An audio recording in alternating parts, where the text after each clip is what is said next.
Hi, welcome to Splash and Go. Nate Ryan here with Dustin Long. And Dustin, first time ever, 4 drivers in the championship round, 3 of them from one team. Joe Gibbs Racing is able to get Denny Hamlin, the winner at ISM Raceway, into the championship round, as well as Kyle Busch finishing second, joining Martin Truex Jr., who was already in with the win at Martinsville. Joe Gibbs, of course, was asked about this post-race. How is this exactly going to work? Here's what he had to say about how things might unfold for his team this week.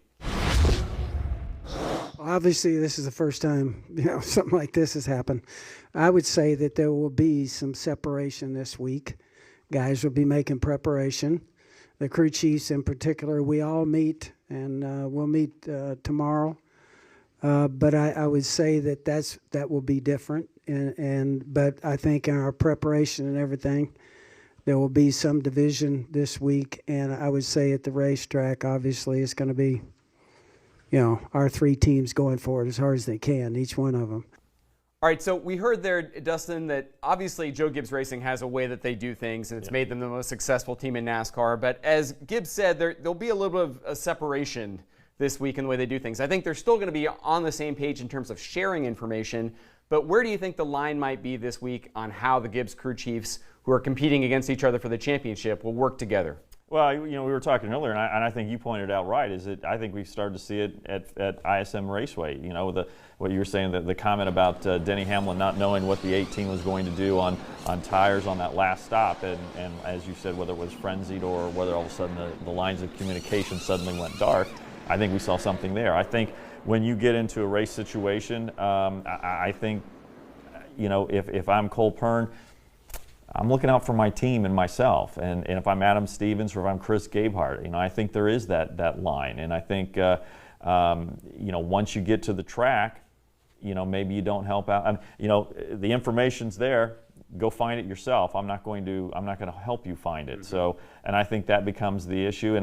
And look, it's Joe has talked about a lot of times is that these are 3 individual teams, individual sponsors. So what does it say if one team helps the other one win the championship and it costs that team the title and that sponsor the opportunity? So I think Joe, being from the football competition of us against the world, I don't think he minds that there is some division. I think during this week they will work together and make sure they have everything in place to go down to Miami. But I think once they get down there, I think some of the lines of communication start to blur and start to cut off. Well, it's intriguing, Dustin, because I don't even know if the lines of communication that they have there are as firmly established as maybe they've been in the past at Joe Gibbs Racing. Because you look at Cole Pearn is new to the organization this year. Chris Gabehart is in his first season as Denny Hamlin's crew chief.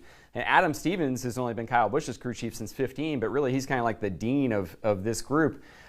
Do you think, does that a dynamic that maybe factors into it, that they probably don't have a long working relationship that other Gibbs crew chiefs maybe in the past have had, and maybe that plays a role? Well, but I think you also still have to look at it as you can't just ignore each other, because this organization's won 18 races out of 35.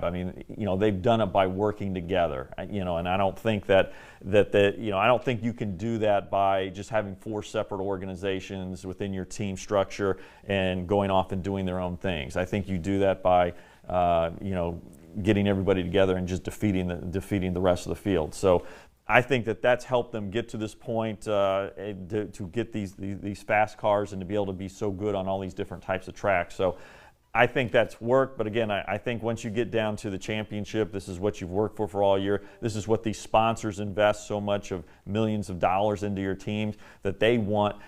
Look, FedEx certainly would be happy for M&M's, but FedEx wants to be celebrating a championship, not watching M&M's celebrate the championship. Well, one name that we haven't mentioned here, Kevin Harvick, is the 4th guy running for a championship. It's not just the 3 Gibbs guys who have a shot. There's a guy in Kevin Harvick who also has a shot at the title and also has, when you think about continuity, he and Rodney Childers, his crew chief, now in their 6th season together, they are the veterans of this bunch in a way. And I don't know if we think of it that way, but they won a championship together in 2014. They've been in this championship round 5 times now.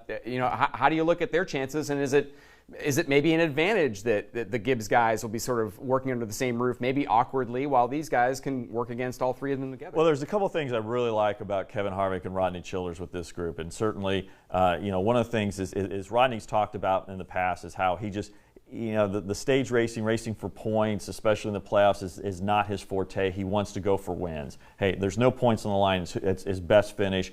Go for the win. That's Rodney Childers' wheelhouse. I think another thing that's a little bit interesting, a little bit more of a deeper dive, is this tire is supposed to be the same tire that was used at Chicagoland and Darlington. Harvick at Chicagoland led 100-plus laps, had the best average over 10 consecutive laps in final practice, so he's got speed there.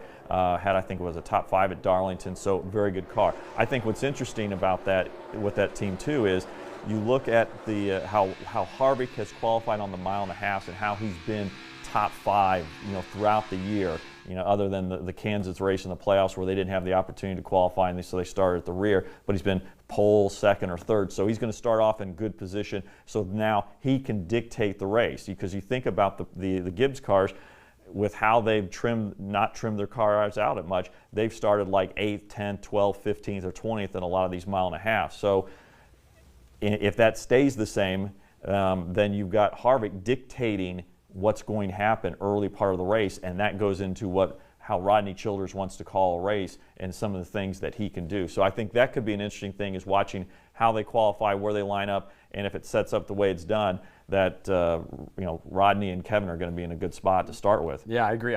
Could be a lot of questions there for the Gibbs teams if they don't qualify as well as Harvick. And maybe the other thing too is, if you're Gibbs, do you trim the car out a little bit more, because you say, look, at this race, it's typically the championship cars are all running together, that everybody kind of gives you a little bit more room, so maybe you can trim it out a little bit more, be like you have, because you're going to be able to get around these other people quickly, and now you're going to be up there, and maybe that's the extra speed you need to get by Kevin Harvick. All right, a lot of different scenarios here, a lot of questions I'm sure we'll have for these championship contenders. They'll be in South Beach, as will you, on Thursday for the championship contenders press conference, and we'll have full coverage on NASCAR America Thursday on NBCSN. Check that out. Thanks for watching Splash and Go.